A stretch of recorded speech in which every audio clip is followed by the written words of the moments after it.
모든 걸 잃고서야 보이는 것들이 있습니다. 91회 한무철이 잃었던 기억을 되찾는 그 순간이 그랬죠.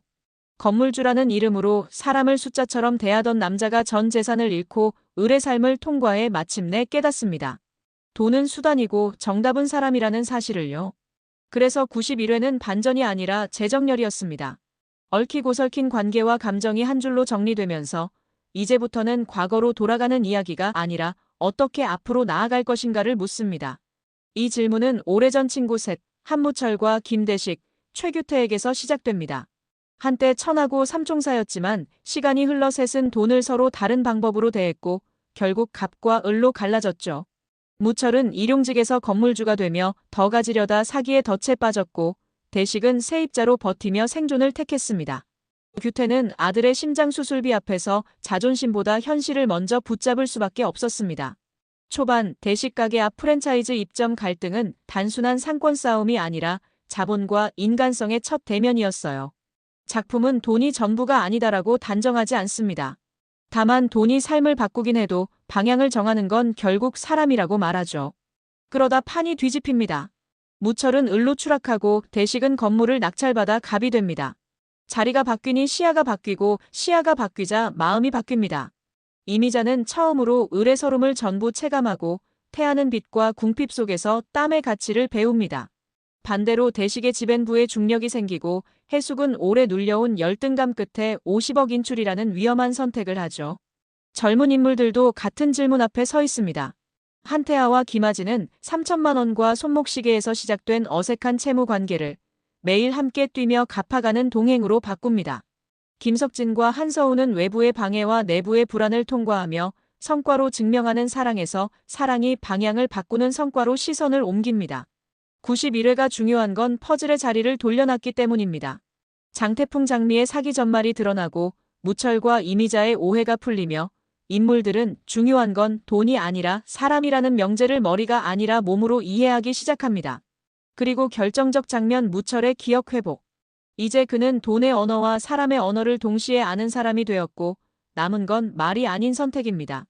이제부터는 92회와 이후 전개에 대한 예측입니다. 무철의 첫 선택은 속죄와 화해일 가능성이 큽니다. 이미자에게는 의심과 상처에 대한 분명한 사과, 대식과 규태에게는 오만과 방치에 대한 인정, 그리고 실질적인 보상. 가장 극적인 선택지는 건물을 되찾지 않는 것입니다. 그 건물은 대식에게 남겨두자. 난 내가 부순 신뢰부터 세우겠다. 이렇게 말하는 순간 그의 좌표는 완전히 바뀝니다. 이어서 무철은 대식, 규태와 손잡고 장태풍 일당을 추적 고발하는데 힘을 실을 겁니다. 돈 회수보다 정의 회복을 먼저 세우겠다는 태도죠. 이 공조는 범죄 수사이면서 동시에 우정의 복권을 향한 과정이 될 겁니다. 대식 가족의 파장은 50억으로 한 번 더 크게 흔들리겠지만 대식은 분노로 시작해 복원적 선택으로 끝낼 가능성이 큽니다. 사실을 전부 확인하고 책임을 나누고 재발 방지와 투명 관리를 약속하는 방식이죠. 이때 무철의 변화는 거울이 됩니다. 눈앞의 건물보다 사람을 택하는 무철을 보며 대식 역시 우리가 지켜야 할 건 돈이 아니라 우리라는 프레임을 재확인하게 될 겁니다. 무철 가족은 관계 중심으로 재정비되고 태하는 아버지의 도움 제안을 고개 숙여 거절하며 말하겠죠. 저희 둘 힘으로 갚겠습니다. 그는 독립상환을 고집할 겁니다. 미숙함이 아니라 성장의 다른 이름으로요. 청춘들의 결론은 담백합니다. 태하와 아진은 단기간에 한 방보다 작지만 꾸준한 수익을 내는 작은 프로젝트를 시작할 가능성이 큽니다. 번만큼 갚고 남는 만큼 쌓는 공동장부가 둘 사이의 신뢰를 매일 업데이트하겠죠. 석진과 서우는 외부 방해에서 한 발 떨어져 서로의 우선순위를 재선언합니다. 사랑을 위해 사업을 접으라는 뜻이 아니라 사랑을 위해 사업의 방식을 바꿀 수 있다는 결심 말입니다. 결말을 그려보면 이렇습니다. 장태풍 라인은 법의 테두리 안으로 정리되고 건물은 대식에게 남거나 지분 분할 협동 운영 같은 상생 모델로 재배치될 수 있습니다.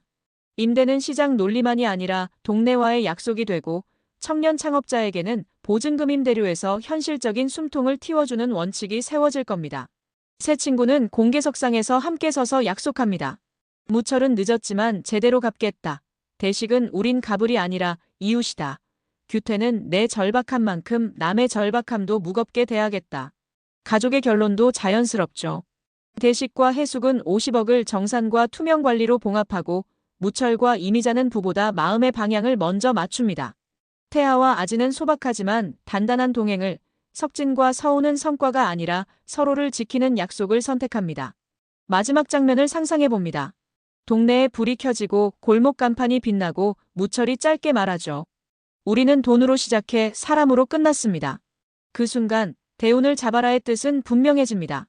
돈을 붙잡아라가 아니라 사람과 신뢰를 붙잡아라.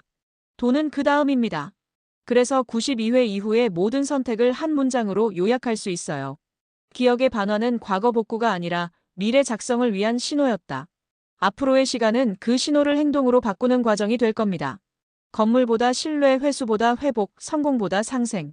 화려한 한순간보다 오래가는 등불. 그게 이들의 대운이고 우리가 이 이야기를 오래 기억하게 될 이유입니다.